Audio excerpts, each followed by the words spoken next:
Para você ligado no canal de notícias, hoje nós estamos trazendo uma matéria importante que vai ajudar você a conhecer um pouco mais o auxílio-doença e o aposentadoria por invalidez do INSS.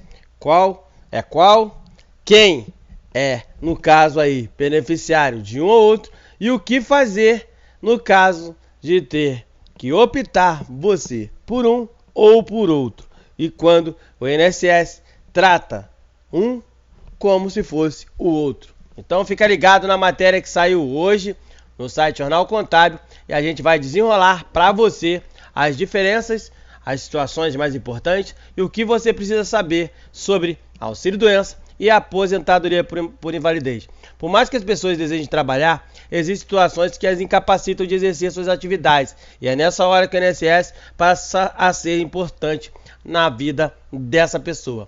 Uma incapacidade para o trabalho pode ser temporária ou permanente e, dependendo da situação, uma espécie de benefício é concedido ao segurado, que pode ser o auxílio-doença ou a aposentadoria por invalidez.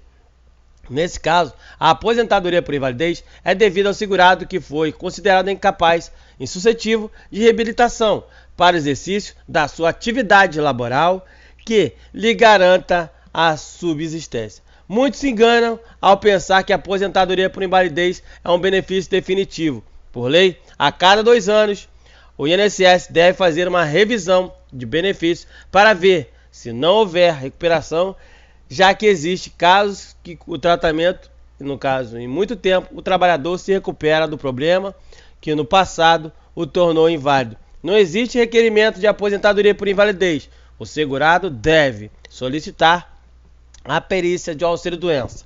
E durante a avaliação pericial, se o médico entender que o caso do paciente aí ele é incapaz e sem previsão de reabilitação, nesse caso é concedido a aposentadoria por invalidez, mas na maioria dos casos é concedido o auxílio-doença e futuramente, não havendo recuperação, é transformado o benefício de auxílio-doença em uma aposentadoria por invalidez.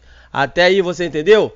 Não entendeu? Deixe seu comentário aí. O que quer dizer essa primeira parte? Que a aposentadoria por invalidez não é uma aposentadoria definitiva. A aposentadoria definitiva ao segurado do INSS quando ele completa, no caso aí, 55 anos, no caso de aposentadoria por invalidez, e 15 anos, nesse caso, ele tendo ficado afastado de forma direta, sem interrupções, ou a partir dos 60 anos de idade.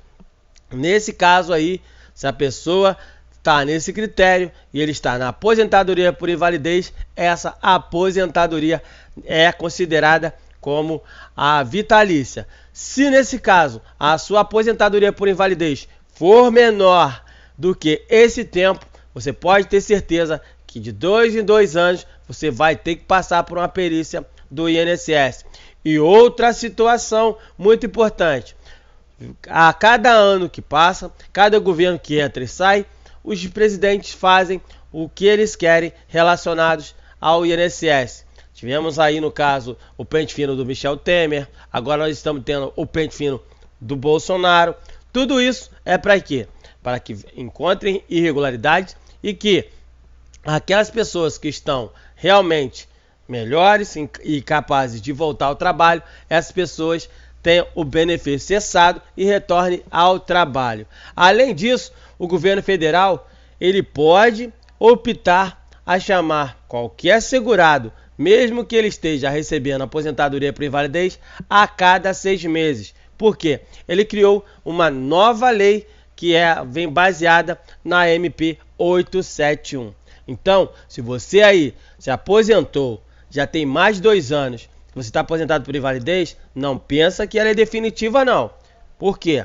Porque o governo ele pode chamar. Eu estou falando isso porque tem gente que consegue se aposentar por invalidez e o que ela faz? Abandona o tratamento, abandona os médicos, não tem mais os laudos, as receitas, não tem nenhum comprovante. E aí aquele médico de verdade, que é o profissional que preza pelo nome dele, pelo CRM dele, quando esse paciente que deveria estar se tratando, no caso, tratando a sua doença, está aposentado por invalidez, abandonou o tratamento, esse médico que preza pelo nome, ele não vai dar o laudo médico nem as receitas. Por quê? Porque o paciente dele abandonou o tratamento. E se ele abandonou o tratamento, com certeza ele vai ter o benefício dele cessado, porque o médico não vai liberar o laudo. Ok? Então, se você se aposentar por invalidez, de maneira alguma, abandone o seu tratamento. Pegue seus laudos médicos de 1 ano em 1 ano, 6 meses, até você completar os 55 anos e 15 anos diretos recebendo a aposentadoria por invalidez. Ok? Você tem dúvida relacionada a essa parte? Deixe um comentário no vídeo. Ah, Guto, eu estou aqui recebendo o meu benefício de prestação continuada. Eu vou ter que fazer a perícia de 6 meses? Preste atenção. Você tem o direito ou não de acreditar no que a gente coloca para você. A gente tem aqui o compromisso de esclarecer a você o que realmente acontece. E nesse caso, se você não tem menos de 55 anos e não está há 15 anos no benefício de prestação continuada, você também pode ser chamado de 2 em 2 anos ou dentro do pente fino. Se for estabelecido que a perícia tem que ser de 6 meses, você pode ser chamado para poder passar por essa perícia. O que importa na situação hoje para eles é que você venha fazendo o tratamento. Se você está fazendo o tratamento, está pegando o seu laudo de 6 meses, se o benefício, o pente fino, se chamar em novembro, dezembro, janeiro, não importa. Você está com provas robustas que você não tem condições de voltar. Não é porque você... Aí no caso, tem pessoas que têm problema de depressão e às vezes tiram uma foto na internet e o pessoal lá do INSS tem um grupo que monitora para saber se a pessoa realmente tem condições ou não de voltar. Aí ele pega uma foto da pessoa que está com depressão e lá bota uma foto dela sorrindo. Bom, não é porque você sorriu um dia que você está totalmente curado da depressão, não é verdade? Mas para eles não interessa. Se você tiver algum problema que seja sério, evite deixar o seu na reta. O governo, ele não vai pensar 2 vezes em cortar o benefício daqueles que deixam a desejar, que não cumprem o que está estabelecido, que não tem os laudos médicos, que não cumprem os tratamentos médicos, eles não estão aí. Se você quiser manter o seu benefício, você tem que fazer de acordo com o que tem que ser feito. Se você tem um tratamento médico de 6 meses, vá no médico. Se você tem que pegar laudo, pegue um laudo médico. Se você vai passar pelo pente fino, quanto mais novo é o seu laudo, melhor é a prova para você apresentar ao INSS. Ah, mas eu tenho um processo que está na justiça e eu ganhei a ação. E daí que você ganhou a ação? O que muda com isso?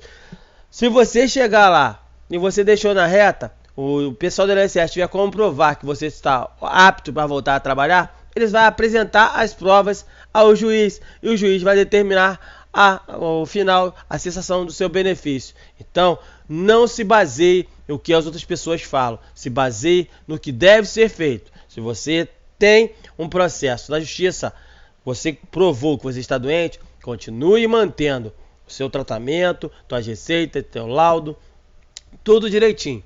E quando você for chamado para passar pela perícia, você não deve nada para ninguém e você vai, no caso, provar que você não tem condições de retornar ao trabalho, ok? Já no caso do auxílio-doença, é um benefício do INSS que é devido a segurado que ficar incapacitado para o trabalho ou para a atividade habitual. Para os empregados, só passa a ter direito à concessão do benefício se o segurado ficar afastado mais de 15 dias. Até 15 dias, a responsabilidade é da empresa, no caso, pagar normalmente. Então, a partir do 16º dia, que o INSS poderá ser procurado na concessão do benefício. Ah, o que quer dizer isso? Quer dizer que se você aí, no caso, tiver que ir para o INSS, você precisa ter um laudo que lhe dê 30 dias de afastamento ou que você junte num espaço curto, de pelo menos uns 30 a 45 dias.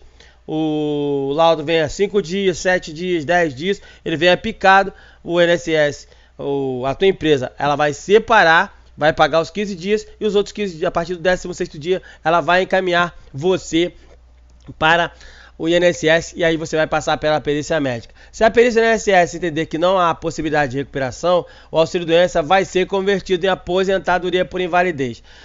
A forma como é administrado os pedidos de benefícios do INSS podem ser alterados a qualquer momento. Atualmente, o segurado tem que pedir uma perícia inicial. Se concedido o benefício, poderá pedir 2 prorrogações, que serão automáticas por 30 dias. Caso o INSS não tenha vaga para a perícia dentro de 30 dias, depois a última perícia será conclusiva e presencial. O que, no caso, acontece na prática é que o INSS está muito severo nas avaliações das incapacidades, negando muitas das vezes administrativamente os benefícios que deveriam ser concedidos. Assim, se houver um indeferimento do pedido, o segurado deve buscar um advogado especialista em direito previdenciário que lhe indicará o melhor caminho, no caso, à frente a seguir, caso o indeferimento seja concedido. Aí, no caso, você passou pela perícia e foi negado, você vai ter que buscar os seus direitos em relação desse benefício que foi negado. E para isso, você tem vídeo aí que nós colocamos no nosso canal de notícias que ajuda você a saber o que deve ser feito da forma correta para poder buscar os seus direitos na justiça. O conteúdo original da matéria é de Ruslan Stuch, fundador do Stuch Advogados, que foi destaque na categoria de advogado pela nobre pesquisa e referência nas áreas trabalhistas na cidade de São Bernardo do Campo e região. Gostou da matéria aí? Tá com dúvida? Comente. Se você quiser, compartilhe e se inscreva no canal. Hoje nós trouxemos para você as diferenças entre auxílio-doença e também aposentadoria por invalidez e o que você deve fazer para manter o seu benefício em 2019, mesmo com o pente fino. Um abraço a todos, fiquem todos com Deus, até a nossa próxima matéria. Vem junto!